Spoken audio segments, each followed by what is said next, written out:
Time is of the essence. Time heals all wounds. If you can't do the time, don't do the crime. Wait, wrong quote. Anyways, we all know time is valuable. The average human lives for 79 years. They spend 26 years of that asleep, 7 years trying to fall asleep, around 5 years eating, and 10 years at work. This means that they've already spent a grand total of 48 years across these four categories. So you better get going. Time is money.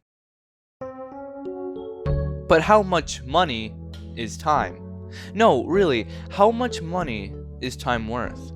Well, first we have to answer the question, what is money? You might be sitting there and asking yourself, what is this guy, stupid? He doesn't know what money is? First of all, rude. Second of all, money can be defined in a multitude of different ways. This is because currency is not in and of itself valuable. The reason money has value is because people know that in the society they live in, they will be able to exchange this money for goods and services. In other words, money has value because people think it does. This idea is known as fiat money. Alternatively, something like gold has intrinsic value, meaning that it has value because it's useful. Gold is used to make jewelry, coins, electronics, medicines, vehicles, and much more.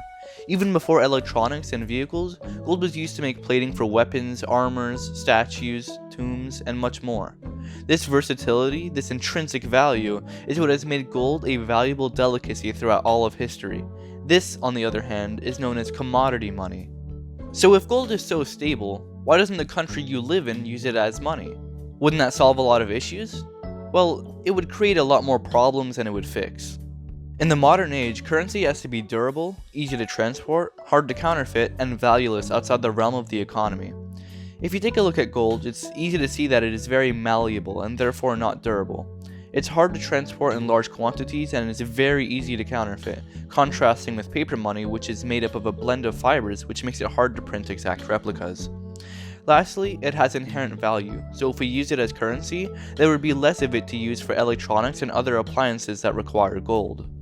So since it's impractical to use commodity money as a reference, we'll use traditional fiat currency, more specifically US dollars, in order to answer our question, which is, how much money is time worth?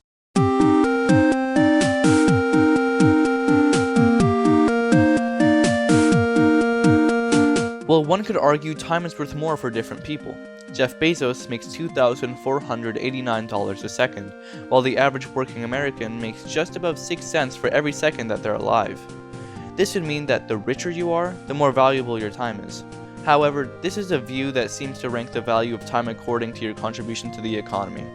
What about opportunity? Does having more opportunity make your time worth more? Think about it like this.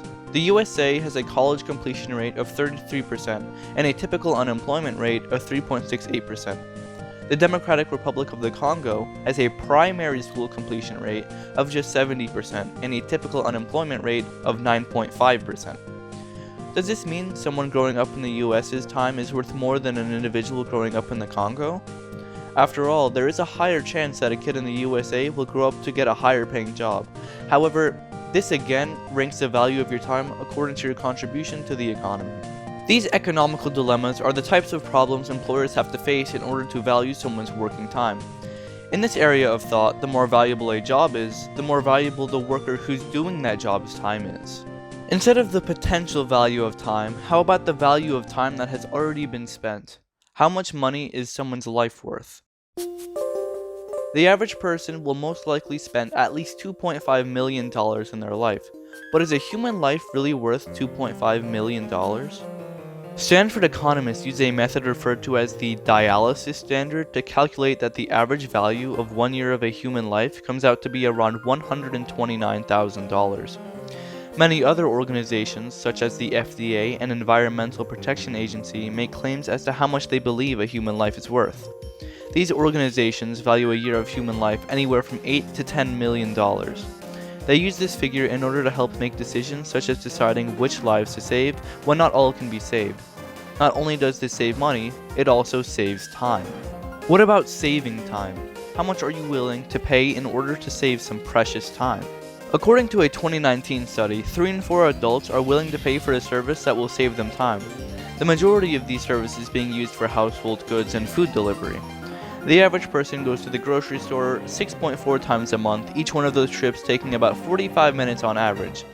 If you have a $10 membership for a grocery delivery service, this means that you value the 4 hours and 45 minutes spent at the grocery store each month at just around $10. But is this really what you value your time? People pay for these delivery services in order to spend more time doing what they enjoy. Research done by Allianz Global Assistance shows that the average American would require a 48% raise in order to give up paid vacation time. You can see that people value their time spent doing more enjoyable things far more than time spent doing menial errands. You can also see that people are far more protective of time that they already have secured, and as a product of this, they end up clinging onto that time by applying a higher price tag to it. This thought process actually changes the way we value our time. No matter if you are gaining or losing an hour, that time should be valued the same. However, if someone already has an hour of free time and they are giving it away, the time becomes much more valuable in the minds of those who hold it. If someone is seeking to gain an hour of free time, this most likely means they are avoiding an unfavorable task. The time spent doing this unfavorable task has a much cheaper price tag attached to it. Because of this, most people have no issue signing away $10 to a delivery service, as they believe their time spent doing other things is worth far more than the $10 they are paying in order to gain time. This subconscious trade-off happens without you even knowing. This means that everyone assigns a value to their time whether they choose to or not. At the end of the day, what your time is valued is subjective. Some may even argue that time is priceless and can't be defined by monetary value. In life, it's important to do what makes your time more valuable to you. If you think that you would value your time more if you started that business you always wanted to start, then do it. Make the most of your time so that when you're old and frail, you can look back on your life and think, that was worth the time spent.